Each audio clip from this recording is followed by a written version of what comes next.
Bonjour à toutes et à tous, dans cette vidéo nous allons vous présenter le nouveau OM System 20 mm f1.4 de la gamme Mzuiko Pro.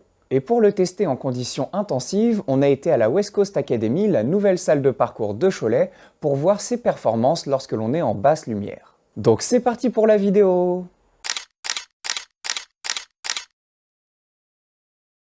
Pour commencer, il faut savoir que c'est le premier objectif qui porte uniquement le nom OM System, puisque suite au rachat de la division photo d'Olympus, maintenant les nouveaux objectifs qui vont sortir porteront ce nom. Mais ce n'est pas non plus un nom complètement nouveau, puisque dans le passé, Olympus sortait des objectifs avec le nom OM System. Et surtout, que ce soit en termes de construction ou d'utilisation, pour vous ça ne va pas changer grand chose, puisqu'on retrouve vraiment le savoir-faire d'Olympus sur cet objectif, et ce sera probablement le cas sur les suivants, mais on va en parler un petit peu plus en détail dans ce test. Tout d'abord, comme on vient de vous le dire, c'est un objectif qui a une longueur focale de 20 mm, c'est donc une focale fixe, on ne peut pas zoomer avec, et surtout, comme c'est pensé pour micro 4 tiers, eh bien on a une équivalence focale de 40 mm.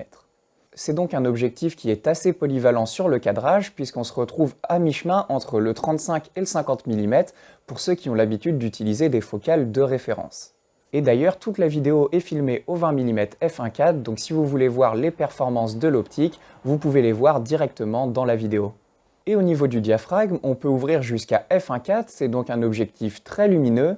C'est donc un objectif particulièrement adapté pour faire des photos en intérieur, tôt le matin ou tard le soir, puisqu'il apporte beaucoup de lumière. Et également, il vous permettra d'assez facilement séparer votre sujet du fond, puisqu'il y aura assez facilement l'entrée de flou d'arrière et d'avant-plan. Et comme pour tous les objectifs qui ouvrent au maximum à f1.4, lorsque vous voulez utiliser l'ouverture minimale, vous allez vous retrouver à une ouverture de f16. En ce qui concerne le physique de cet objectif, c'est une focale qui est très compacte et légère puisqu'elle pèse 247 grammes, donc pour une focale particulièrement lumineuse comme celle-ci, c'est vraiment un poids très léger. Et en plus de ça, elle fait 63 mm de largeur pour 62 mm de longueur, autrement dit, vous avez vraiment un objectif qui est petit, facile à transporter et qui ne pèsera pas lourd dans votre sac photo. C'est donc l'idéal pour les photos en déplacement, notamment lorsque vous le mettez sur un appareil Olympus. Nous par exemple, on a fait les tests avec le M5 Mark III et on a un ensemble qui est très bien équilibré, qui fait un peu plus de 600 grammes, qui est donc assez léger, facile à transporter, qui se met à peu près partout et qui en plus est très compact. Et cette taille, ça fait également qu'on a un diamètre pour les filtres de 58 mm, c'est donc un diamètre très standard et il sera facile de trouver des filtres lorsque vous souhaiterez en rajouter sur cet objectif. Au niveau de la qualité de construction, on est très content de retrouver la qualité à laquelle on est habitué sur la gamme Mzuiko Pro de chez Olympus. Si vous suivez la chaîne depuis un moment, vous savez que je suis un grand fan de cette qualité de construction.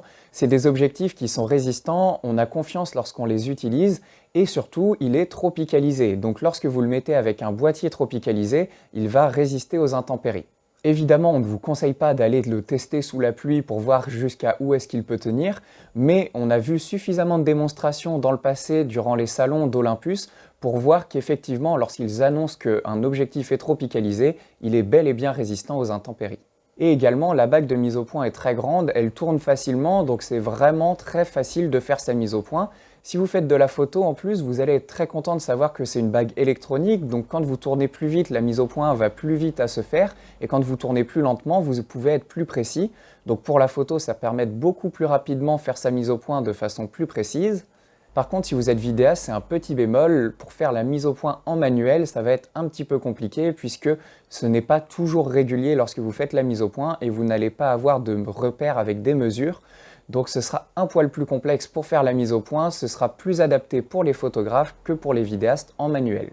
Par contre, en automatique, ce qui est quand même la majorité des situations où on utilise l'objectif, il est très réactif, donc c'est assez facile de faire sa mise au point et on peut avoir complètement confiance dans la mise au point qu'il nous fait, puisque justement, il va très vite changer de point et trouver le sujet qu'il lui faut. Et on vous dit ça en connaissance de cause, puisqu'on l'a testé sur du sport, donc des actions qui vont très vite, et on n'a pas été gêné par la mise au point. Et on remercie d'ailleurs Thomas Dudoué qui s'est prêté au jeu du test et qui nous a permis de prendre des photos de sport dans sa salle, la West Coast Academy de Cholet. Un dernier avantage de la mise au point, c'est la mise au point minimale qui est située à 25 cm du capteur, ce qui va permettre de faire des gros plans sur des petits objets sans avoir besoin de changer d'objectif. Donc on va encore une fois pouvoir utiliser cet objectif dans un maximum de situations. Également, on a remarqué que l'objectif n'avait pas de problème de respiration. On n'a pas cet effet de pompage lorsque l'on va de la mise au point la plus lointaine à la plus proche. Ça, c'est très intéressant parce que ça veut dire qu'en vidéo, on ne va pas avoir de problème où justement il y a des changements de focale, où ça zoome légèrement lorsque la mise au point est ajustée. Et donc des changements de point vont être possibles sans avoir de problème sur le cadrage. Et ça, c'est un véritable avantage. Même si ça va être compliqué de le faire en mise au point manuelle, en mise au point automatique, ça fonctionnera parfaitement et ça fera un très bel effet. Maintenant, en ce qui concerne la qualité d'image pure et dure, tout d'abord, c'est un objectif qui est plutôt bien défini, on a un bon piqué et ça, c'est assez intéressant. Le piqué maximum est atteint à f4, lorsqu'on va au-delà vers f8, f16, on perd en netteté à cause des problèmes de diffraction. C'est assez léger, mais c'est quand même notable. Et également, si on va sur des ouvertures plus grandes jusqu'à f1.4, on va perdre un petit peu en netteté, notamment sur les bords plus que sur le centre. Mais c'est tout à fait normal, les objectifs sont toujours meilleurs un petit peu fermés. Maintenant, on a une bonne netteté et un bon piqué, peu importe l'ouverture que l'on utilise. Ça sera juste optimisé à f4. Évidemment, là, on est en train de parler pour des photos très recadrées ou alors que l'on regarde au 1.1. Si vous les regardez sur des tirages en papier ou alors si vous les regardez sur votre ordinateur sans recadrage, vous ne constaterez pas ce type de résultat. Au niveau des aberrations chromatiques, il y en a un petit peu lorsque l'on est à pleine ouverture, notamment dans les zones floues de l'image avec des forts contrastes lumineux.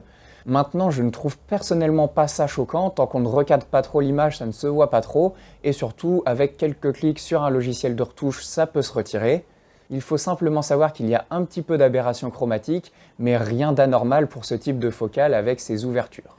Et lorsque l'on ferme l'ouverture, l'aberration chromatique diminue. C'est également le cas pour le vignettage qui est un petit peu présent à pleine ouverture et qui disparaît dès que l'on ferme l'ouverture. Et de la même façon, le vignettage en un clic sur un logiciel de retouche, on peut le retirer puisque les profils de correction de l'objectif sont déjà intégrés dans les logiciels standards de retouche. Au niveau de la qualité du flou d'arrière-plan, c'est un point assez subjectif, mais de plus en plus les personnes aiment avoir des infos là-dessus. Nous, on trouve ça assez joli, il n'y a pas de cassure entre la zone de netteté et la zone de flou d'arrière-plan, ça arrive assez progressivement. Et également, les ronds de bokeh sont vraiment bien circulaires, donc nous, on trouve ça assez esthétique. Maintenant, comme c'est assez subjectif, on vous invite à en juger par vous-même avec les photos qu'on vous montre à l'écran. En résumé, c'est donc un objectif très qualitatif, on retrouve la qualité de construction à laquelle on est habitué sur la gamme Mzuiko Pro, et ça c'est très plaisant. Également, on a un bon piqué et assez peu de problèmes au niveau de la qualité de l'image au final, puisque que ce soit le vignettage ou l'aberration chromatique, ils sont assez faibles et ils peuvent se retirer très facilement. Et on a également des avantages vraiment intéressants en plus, comme par exemple la tropicalisation ou le fait qu'il n'y ait pas de respiration de l'optique et donc pas de problème de pompage. C'est donc un objectif que l'on vous recommande, particulièrement si vous faites de la photo en déplacement ou que vous aimez les configurations compactes et légères. Sur ce, on remercie grandement OM Digital Solutions de nous avoir mis à disposition un objectif pour pouvoir le tester librement avant qu'il soit disponible pour tous à la fin de ce mois. Si vous souhaitez précommander ou commander cet objectif, contactez-nous directement, les coordonnées sont dans la description. Sur ce, on vous souhaite une bonne journée et on vous dit à bientôt.